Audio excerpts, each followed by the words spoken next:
for your life that God has for you today. So worship with us and listen to the message and open your heart to what God has to do for each and every one of us. We're glad you're here.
On a holiday weekend, 3 days, Memorial Day, where we honor fallen soldiers. So we're thankful for the freedom of soldiers.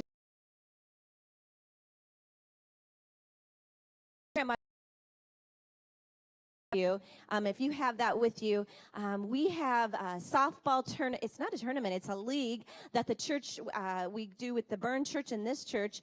If you're interested in playing softball, there's a sign up out there at the table. We need that right away to know that you're planning on being on a team and getting involved in that. So stop by the table today if you're interested. Also, if you have children, the camp sign up, that needs to be a priority as well, and getting your kids signed up for kids camp. Also, we have a grand reopening of our coffee shop. What we have done now is, if you're like me, I don't carry cash. So if you have a credit card, we are going to be able to swipe a credit card. And for, I think, the month of June, we're going to be offering it for $1.50. So a fancy coffee for something cheap. So know that's available. I want to go ahead and have you stand up this morning as we continue on in worship. I want to read something.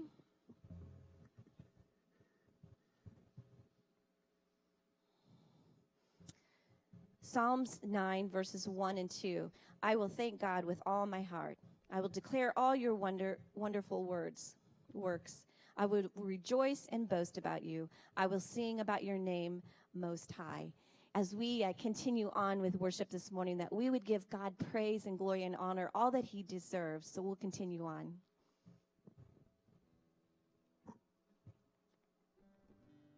Go ahead and say hello to the people around you.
like for you to think, if you would, or imagine what ancient warfare might have been like. All right, so you got to put your mind in that.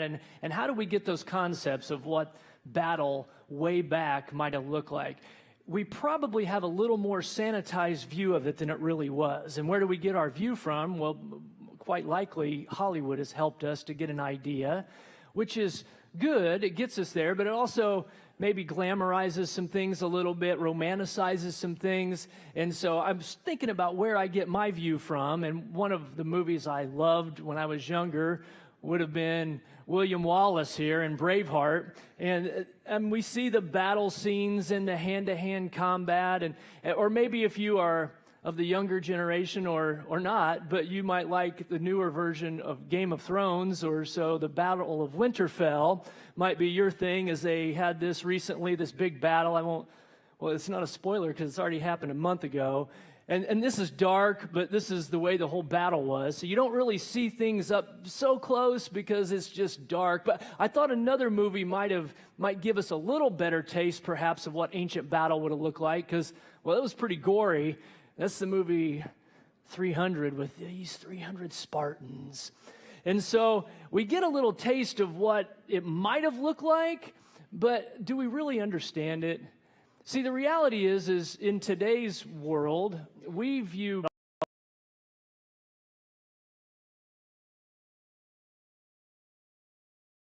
Tomahawk cruise missile, or even if you have to get kind of down and dirty, there's a sniper that can kill you from so many miles away. And the hand-to-hand combat isn't the way we see it now, but that's the way it was then. And we don't really grasp what that was like, grasping that if I don't kill this person, I'm going to be killed. I can look in their eyes, and in their eyes I'm going to see probably they might have had some drug that's allowed them to be free enough that they can go into battle, and maybe crazed enough, or maybe I can smell their breath and smell some sort of alcohol on their breath that has uninhibited them enough that they can go into battle and do what they need to do. And when you're there, the adrenaline is pumping so much that if you're wounded in battle, you may not feel it too much for a while, but as soon as the battle's over and the adrenaline starts to subside, boom, you can start to feel the blood pulsating through your injuries. And then you look at your body and you see blood, but is that my blood, or is that blood from somebody that I've been in battle with? And then if you're standing beside somebody on your right or your left, your brother, your neighbor, and they get kind of faint-hearted and they run from the battle, what's going to happen to you? You're probably going to die right there in the battle, right where you stand, if your neighbor flees from the battle. All right, so we're starting to see that this is kind of gory, the hand-to-hand combat.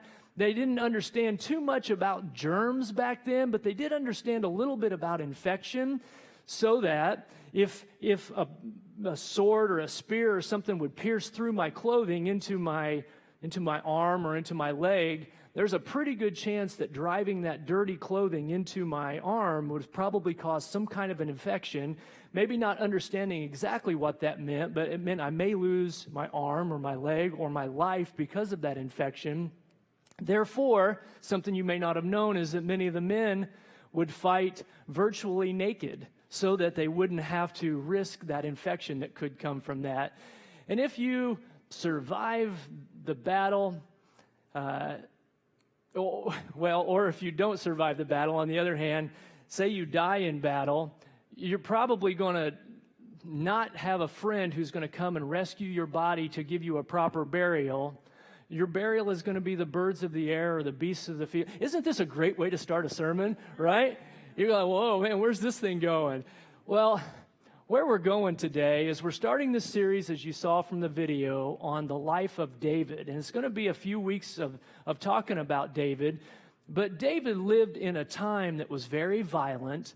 And through this time, and I think this is something that we're going to gain from the whole series, but from today as well, if we can get a taste of David's perspective, I think it helps us today. Even though this happened, 3,000 years ago, David lived at about 1000 BC in that area, in that range. So this is still going to impact our lives today. So let me get into the story, and I'm just going to read a few things here. So we'll start off with 1 Samuel 17. This is the arch enemy, the Philistines, all right, from the time of the Israelites at this time. They gathered their forces for war and assembled at Soka in Judah. Judah is the Israelites' home area, so now the Philistines have invaded, and when they're there, Saul and the Israelites, Saul is the first king of Israel, getting you a little context, they assembled and camped in the valley of Elah and drew up their battle line to meet the Philistines. The Philistines occupied one hill and the Israelites another, with a valley in between them. So you can see what's going on in your mind, perhaps. On one hill, you've got the Israelites. On the other hill, you've got the Philistines. They both chose their location because it was very defensible. It's hard to move uphill and attack, even if you have a superior army, to attack going uphill. So they chose to defend an area, but neither one of them wanted to go down in the valley because there either side can do their damage and can win the battle. So they're holding their defensive positions at this point in the story. A champion named Goliath, who was from Gath, came out of the Philistine camp. His height was 6 cubits and a span, which means he was tall. His spear shaft was like a weaver's rod, and its iron point weighed 600 shekels, which means it was heavy. All right, so the reality is Goliath stands 9 foot 9 inches tall, and his spear was about 6 feet long, and it had a tip on it, an iron tip that weighed about 15 pounds. All right, so Goliath, I was trying to picture just how big he is, and I thought, to maybe help us to see that, I was trying to think, what if I brought up somebody on stage with me, and I don't know if he's here. I'm not going to bring him up, but my friend Jared Adler stands about 6 foot 10 inches tall, and I thought him standing beside me, and my name happens to be Dave, so I'll be a David too, but he would kind of be a giant in my world. But I thought, that's just a foot difference. Even though he's so much taller than me, that's not a real 9 foot 9 inch giant. How can I even picture that? And so I thought, well, Dustin's kind of a scary looking guy. Dustin's our worship pastor. He was up here a minute ago, if you don't know who he is. So I thought, what if I got Dustin to come out and, well, here's what I had Dustin do. So Dustin, this is to scale. This is 9 foot 8 inches. I only could get him up 8 inches because he's only 6 foot, not 6'1". I'm 5, almost 5'10", and that's to scale what it looks like of a David fighting a Goliath. That'll be a picture that'll tarnish your memory for the rest of the day. All right, so let me go on. So Goliath stood and he shouted to the ranks of Israel, "Why do you come out and line up for battle? Am I not a Philistine? Are you not servants of Saul? Choose a man and have him come down to me. And if he is able to fight and kill me, we will become your subjects. But if I overcome him and kill him, you will become our subjects and serve us." Kind of a sanitized way to do battle. If I beat your champion, then y'all are just going to bow down and you're going to be our servants. And we'll just kind of agree to this. Then the Philistine said, "This day I defy the armies of Israel. Give me a man and let us fight each other." And on hearing this, the Philistines' words, Saul and the Israelites were dismayed and terrified. So they hear Goliath come down into the valley, this 9 foot 9 inch giant, spouting off his smack talk at the armies of Israel, and then they're going, and they're hiding. And they don't want to peek out over the rock because if you make eye contact with a giant, then he's going to call you out. So they're all hiding, they're scared. Saul's in his tent. But who should have been, for the armies of Israel, who should have been the one who went down into the valley and took care of this evil scourge on their land, who's talking trash to them? Well, if you're the king, you're kind of set to lead the people, and so you probably ought to do the right thing and get down there and just kick his tail and put an end to it. And all the people and armies of Israel were looking to their king for that, not only because he was the king, but also the way they chose the king. Just a few chapters earlier, we find when they chose Saul to be their king, that he was the most handsome of all the Israelites. I don't know what that has to do with fighting a battle. Can you imagine walking down into the valley and giving them the blue steel look? That's not going to do much. But we also know about Saul that he was also head and shoulders taller than any of the other Israelites. Saul was their giant. And so he's their king, he's their leader, and so the people are looking to him, but he doesn't seem to be doing his kingly duty. This is where our story, I believe, intersects our story a couple thousand years later. So when we think about our story, this is true of both them and us. We place our hope in what we depend on. Or, maybe said another way, we place our hope in who we depend on. So that which we depend on, that's where we're putting our hope in. They were putting their hope in their king, and their king was disappointing them. The morale was going down. We place our hope. What do we place our hope in? Well, sometimes we place our hope in our own abilities. Sometimes we're successful at something, and we know we're good at sales. We know we're good at our finances. We place our hope in our bank account that we've established. We place our hope in our relational abilities. So you're someone who's good at when you make contact with somebody, you can put them at ease and you can enter into a good conversation with someone because you have good relational abilities. We place our hope in our parenting. We place our hope in our parents. In fact, one of the things we find is that where we're placing our hope, if it lets us down, then we have regrets or we become frustrated with that which we placed our hope in. So think about your parents or maybe friends of yours. We all know people who have still animosity towards their parents. Even as adults, sometimes people have animosity towards their parents. Why is that? Because as a child, we all placed our hope in our parents. We trusted our parents, and our parents weren't perfect. None of them were. So, not being perfect, if they let us down, it could lead to resentment. And that resentment, because we placed our hope there. So the question for all of us then is, where do we place our hope?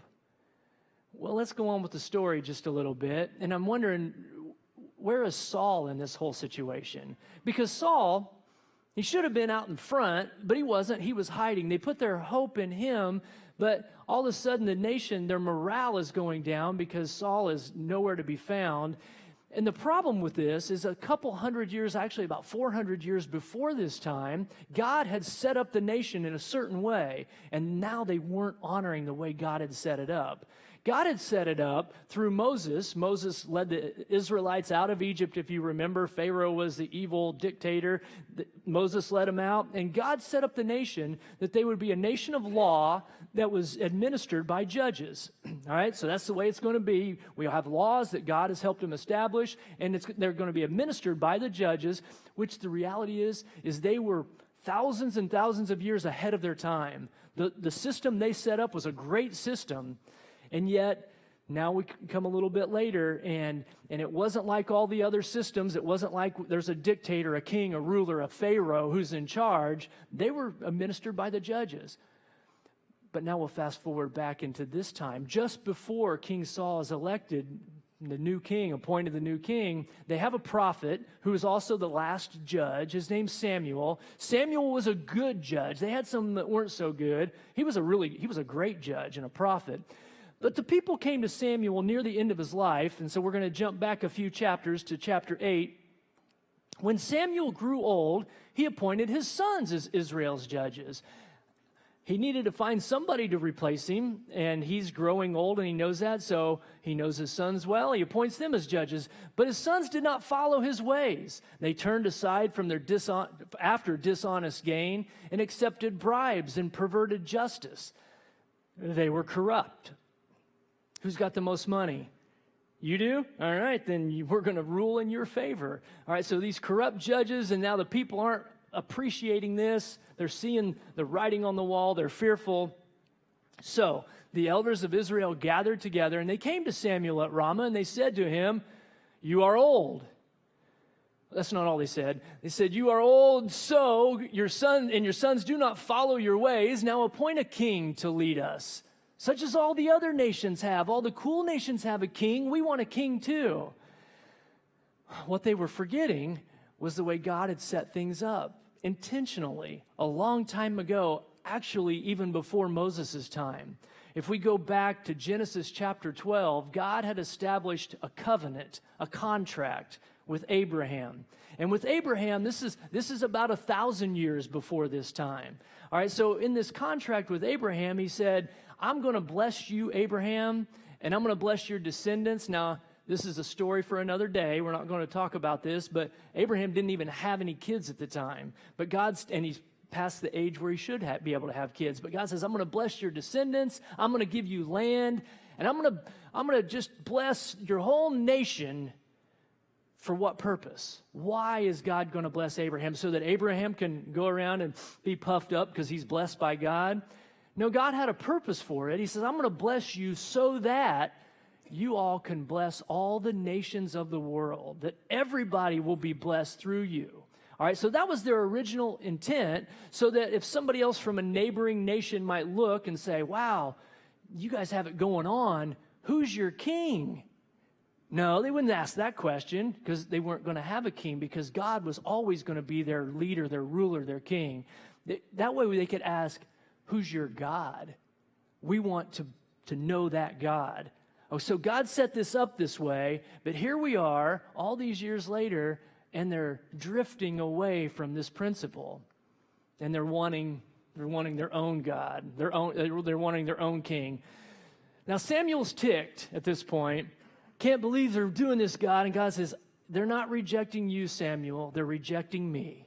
So let's go ahead and give them what they want. And God says at this point, now listen to them, but warn them solemnly and let them know what the king who will reign over them will claim as his rights.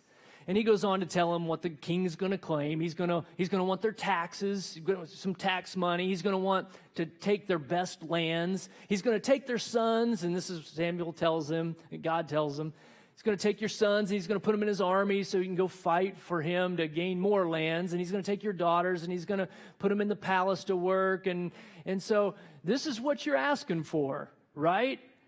And what do the people say? Give us a king. Yes, we know that, and we want a king.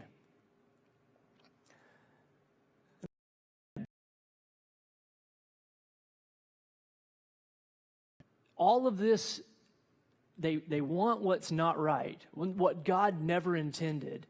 And yet, God used this desiring of a king to bring on the second king of Israel, the greatest king of Israel, David.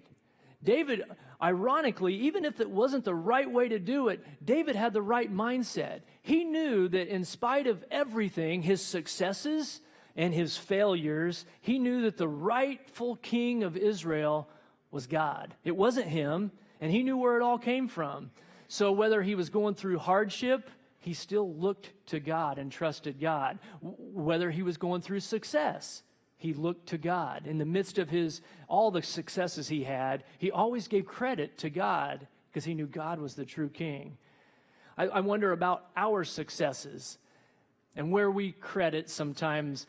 I think it's easier to follow God sometimes and to cry out for God when we're in the middle of hardship. We don't ask for hardship, but we seem to, man, God, I really need you right now. But when things are going good, sometimes we don't think about him quite as frequently. So you have some successes, and let's say you're successful in your sales business, or you're successful in your parenting. And all of a sudden you start to think, you know what, done all right here. You kind of sit on the throne of your own life and yeah, I'm doing all right. Missy and I had a little bit of that at one time in our parenting. We had our first child, and I mean, no child is perfect, but I don't know if she's here today, but she was kind of like an angel. I mean, honestly, she was easy to raise. And so we're looking around and seeing other people parenting, and we're thinking, man, what's wrong with them? Because this is easy. We got this thing down. And then God gave us a second child. She was different than the first child. And we joke about this, even with Mary Grace, and she has turned out to be such a delight and such a leader for God's kingdom. But for a few years, it was a little bit challenging. And then we realized it wasn't our parenting, and then we realized that we had to give it all to God in the successes and in the failures, and put our focus and our attention on God. David never missed that.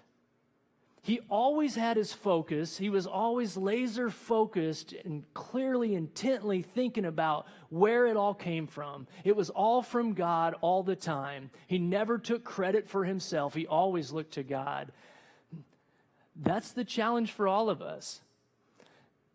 All right, so let's go back to David's story a little bit more as I started to jump ahead. On hearing the Philistines' words, Saul and the Israelites, well, they were scared. They're dismayed, but all of a sudden we have David entering into the story finally. So David, he just got his learner's permit. He had to have somebody drive him to the battle. He gets there. He's on an errand. The errand is that he's supposed to bring a care package to his 3 older brothers who are veteran military guys, and they've been serving. So he's bringing a care package in. And when he gets there, he hears Goliath do his normal rant. He does his rant 2 times a day, and he's been doing it for almost a month where all the Israelites are all scared. And David overhears it. And after he hears it, David asks a question. He asks the men standing near him, "What will be done for the man who kills the Philistine and removes this disgrace from Israel?" And as he asks that question to the soldiers around him, they say, "Hey, shh, don't let him see you or hear you. Goliath's still down there. And David, I think you're missing it. This isn't about some religious holy war that you're wanting to say and remove the disgrace. No, this is about military. This is big boys talking, all right? And he's big, and if anybody from our camp goes and fights him, we're going to die, all right? And so Saul, our leader who we're depending on, we're putting our hope in, he's hiding in his tent, so we're all hiding." And then David goes on to say, "Well, who is this uncircumcised Philistine?" Uncircumcised Philistine simply means that he was outside of the covenant of God. He was outside God's protection. And this uncircumcised Philistine, that he should defy the armies of the living God. David understood that this wasn't about a me versus you. This is a spiritual conflict, and he is defying God. And therefore, God will be the one who stands up to him. It's not going to be me or you. Well, Saul hears about this. King Saul. You mean there's somebody in our troops who wants to fight him? Well, let me just bring him in. So he brings David into his tent. David comes in, and Saul says, "There's a mistake. You're just a kid. You don't have any military experience. You don't even have any battle scars. Get rid of this kid." And David says, wait, before you do, I know I'm just a shepherd, I'm just a boy, I don't have any weapons, I didn't bring anything with me to fight, but I do know that as a shepherd, when something threatened my sheep, for instance, a lion came in and threatened my sheep, I didn't let him take my sheep, I stood up to him and I killed the lion with my bare hands. And later a bear came, and the bear wanted to take my sheep, but I killed the bear with my hands. Now, then David goes on to say, "Your servant has killed both the lion and the bear, and this uncircumcised Philistine will be like one of them, not because I'm a military genius, not because I have all this experience, and how come nobody else is seeing this?" I think David's saying, "but because he has defied the armies of the living God. The Lord who rescued me from the paw of the lion and the paw, but I'm not that good. The Lord rescued me from them. He will rescue me from the hand of this Philistine."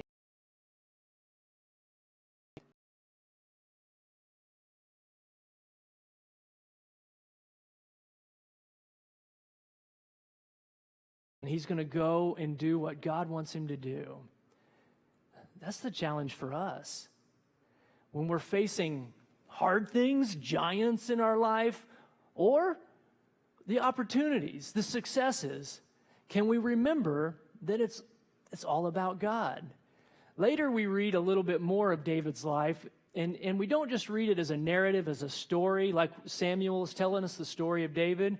We also read and get to hear a little bit about what David was thinking, what he was feeling, because David wrote, I don't know how many, half of the Psalms. There's 150 Psalms, and he wrote a bunch of the Psalms. And in these Psalms, these are These are cries, they're prayers, a little bit about what's going on emotionally with David. And in the Psalms we find, in fact, in Psalm 25, we find a reference back to this situation where he says, "In you, Lord my God, I put my trust.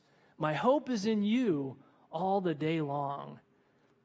He says, "In you, God, I'm going to put my trust." You're the king. That's the way you set it up in the first place. I'm not hoping in my own abilities. I'm hoping in you. In you, Lord, I put my trust. My hope is in you all day long.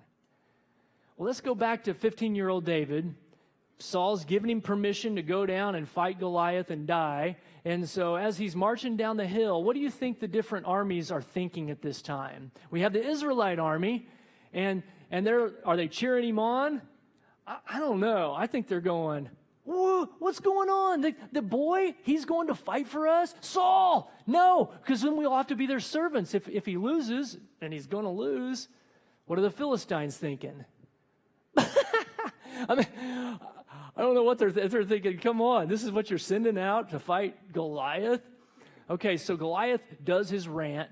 He yells at David. He's mad at him because they're sending a boy out. He calls him ruddy and handsome. And so Goliath says his piece, and then David gives his speech here.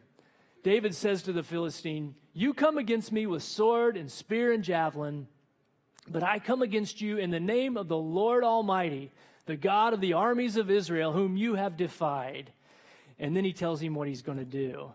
"This day the Lord will deliver you into my hands, and I will strike you down and cut off your head. And this very day I will give the carcass of the Philistine army to the birds of the air and the wild animals, and the whole world will know that there is a God in Israel. All those gathered will know that it is not by sword or spear that the Lord saves, for the battle is the Lord's, and he will give all of you into our hands." And then he killed him. And then instantly David becomes the most popular man in all of Israel and the most feared man in all of Philistine, that area. And then the Philistines, they made a fateful mistake. Instead of honoring their deal and becoming servants, they turned and they ran. And the Israelites stormed down into the battlefield, and they chased them for really the next few days all the way back to their cities, or maybe it was just all that day, and they slaughtered many people in the battle. And for David, it was all because he knew who the real king was. He knew who he was placing his trust in. He wasn't placing his trust in his own abilities, although he had many. He was placing his trust only in the Lord for that battle and for the rest of his kingdom. So the question for us is who do we place our trust in? I think if we can lean back on David's words there from the Psalms, I think that's a great place for us to start. "In you, Lord, my God, I put my trust. My hope is in you all day long." What would happen if tomorrow morning you got up and the first thing you thought of was this, and you said to yourself, or you said to God, "In you, Lord, I put my trust. My hope is in you all day long." And then on your way to work, and maybe it's going to be a stressful day and you know it, or maybe it's going to be an easy day, but either way, you say, "In you, Lord, my God, I put my trust. My hope is in you all day long." And what if we were able to remember this throughout our day and say, "In you, Lord, my God, I put my trust. My hope is in you all day long"? What changes for us? Everything. Because we're no longer trusting ourselves. Sometimes I can want to trust God with my day, but then as my day gets going, I kind of forget and I kind of jump back in and take back control. We can't control all the outcomes in our life, can we? There's too many variables. We like to control things sometimes, but God's in control. Can we trust him with control? Can we trust him with everything in our life? Can you say it with me? In fact, I do want you to say it with me. Would you say this out loud with me? "In you, Lord, my God, I put my trust. My hope is in you all day long." Why don't you say it one more time, like you really mean it and like you really trust him? Would you say it with me again? "In you, Lord, my God, I put my trust. My hope is in you all day long." And maybe tomorrow we could live that way, and the next day, or this afternoon even, to transfer our trust from whatever it's been in to trusting solely in the Lord, giving it all to Him. I was trying to think of somebody who kind of modeled this in my world. One of the people I thought of was my brother-in-law. It's Missy's twin brother. His name is Mick. He's 10 years ago. But Mick, well, he was a missionary. In fact, after he got married, a few years after college, he and his wife decided to be a missionary in the country of Azerbaijan. All right, so they moved over to this Muslim country because they had this desire to tell Muslims about Jesus. Not the easiest ministry. It took a few years before a single person decided to transfer their faith from their former religion to Jesus. But they did start to, and after 10 years, there were probably 4 different house churches that had been planted, and they were reaching more and more people. It was kind of cool, but he and his wife felt like they needed to move back to the States for the age of their kids and for schooling and things like that. So they moved back, but they wanted to live near an area where there was still a Muslim population in the States, and so they moved to Detroit. So in Detroit then, they got involved in a church in the suburbs, and things were going well. The church was growing. It probably was a little smaller than the size of the bridge and growing for a period of years. And then they felt this sense from God that I still want something different from you, something more perhaps. And so they moved to the inner city of Detroit. They decided that they were going to plant a church in the inner city, which if you know much about Detroit, there's not much rougher place in all of America, really, than inner city Detroit. And so they decided to move there and to tell people about Jesus in that environment. So while they're there, now they live in the hood. And so if you sleep with your windows open, which they do, because they did, at least initially, I don't know about now, but they didn't have air conditioning. My wife was there one time when they just moved in, and all of a sudden they're hearing gunshots. I mean, just like blocks away, because that's where they live. A little bit, scary, but they didn't care because they would say, "In you, Lord, my God, I put my trust. My hope is in you all day long." They weren't worried. They trusted the Lord. They felt like God had called them there, so they're going to do what God calls them to do. So they start this church. The church is called Mosaic. It's in Detroit, kind of in the inner city part of Detroit.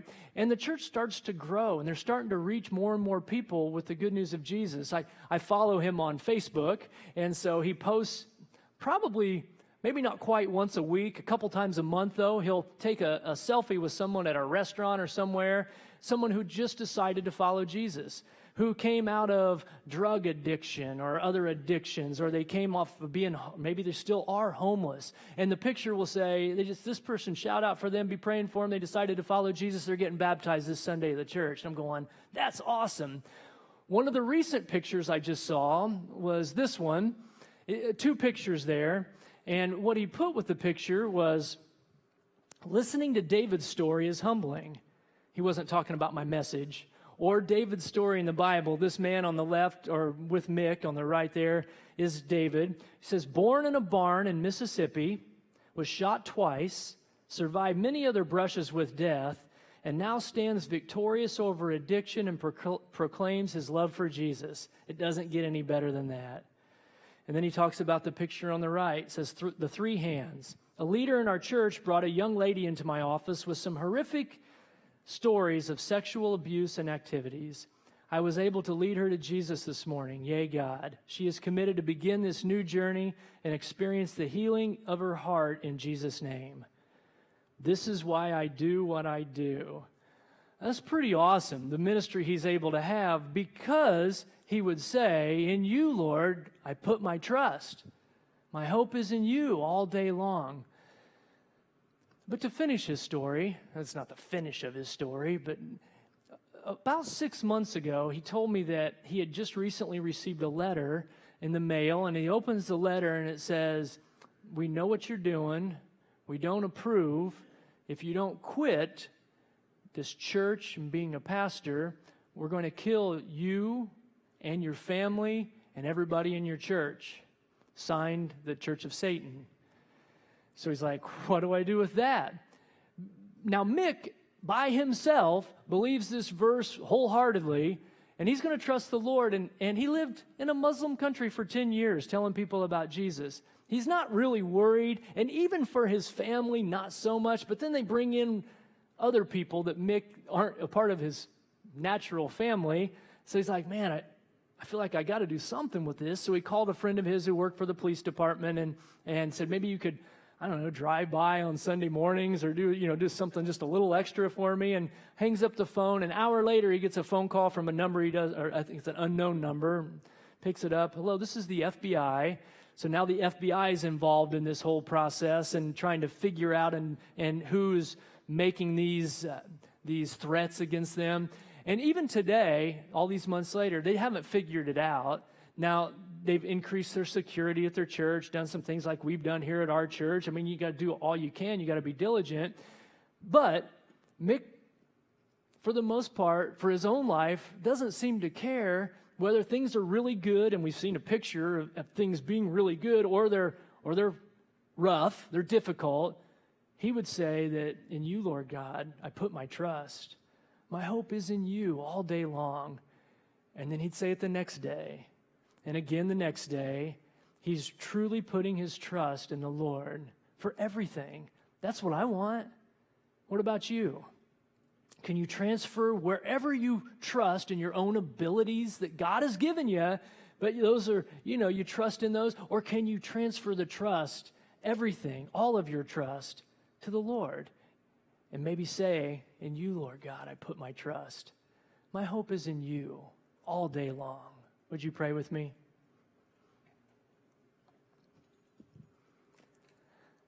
Lord, we hear your word. We see David's life. I would say most of us here, maybe not all, but most of us would want to put our full trust in you. But sometimes we like to have a little bit of control, and when things are outside of our control, that makes us a little uneasy. I'm just being honest. But Lord, would you help us to realize just how trustworthy you are, and to be able to extend all control back to you, and to trust you with all the situations that life puts in our path, the difficult ones, and the ones that we can rejoice over. And remember, even in rejoicing, that it's because of you, and that we can say honestly and praise you and say, in you, Lord, I put my trust. My hope is in you all day long.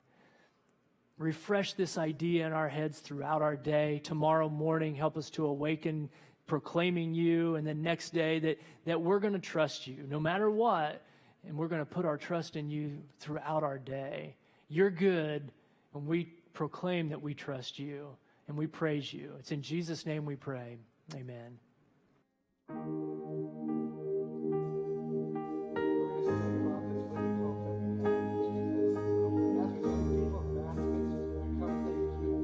And your offering.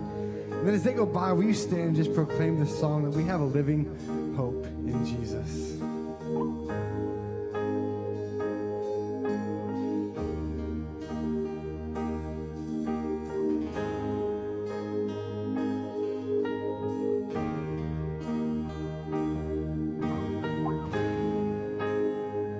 How great the chasm that lay between us. How high the mountain I could not climb. In desperation, I turned to heaven and spoke your name into the night. Through the darkness, your loving kindness tore through the shadows of my soul.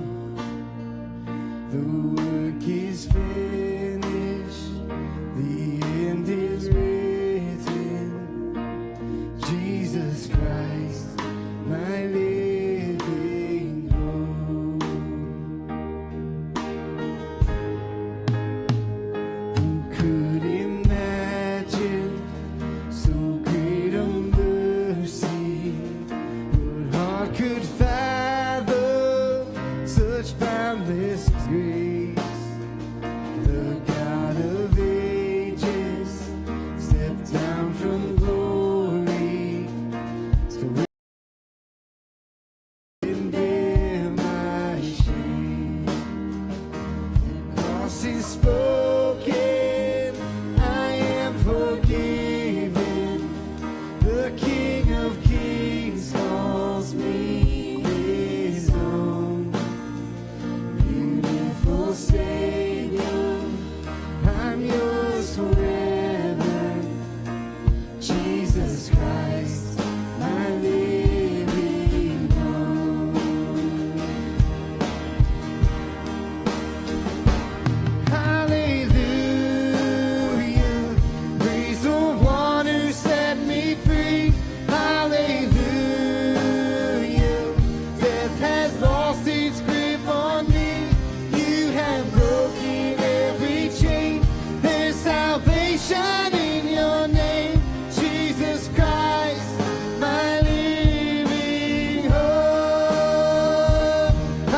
then came the morning. And came the morning that sealed the promise. Your very body began to breathe out of the silence. The roaring lion declared the grave has no claim on me. Jesus, yours is the victory. Yeah, hallelujah. Praise the one who set me free. Hallelujah. Death has lost its grip on me. You have broken every chain. There's salvation in your name, Jesus Christ, my living hope. Hallelujah. Praise the one who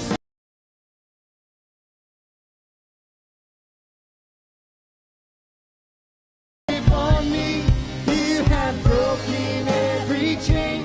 There's salvation in your name, Jesus Christ, my living hope. Jesus Christ, my living hope. God, you are my living hope.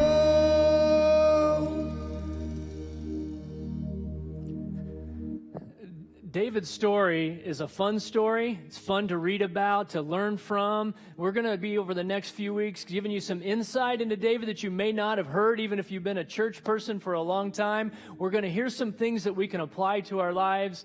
For now, join us next week, and remember to put your trust in the Lord. Thanks for being with us today. Let our praise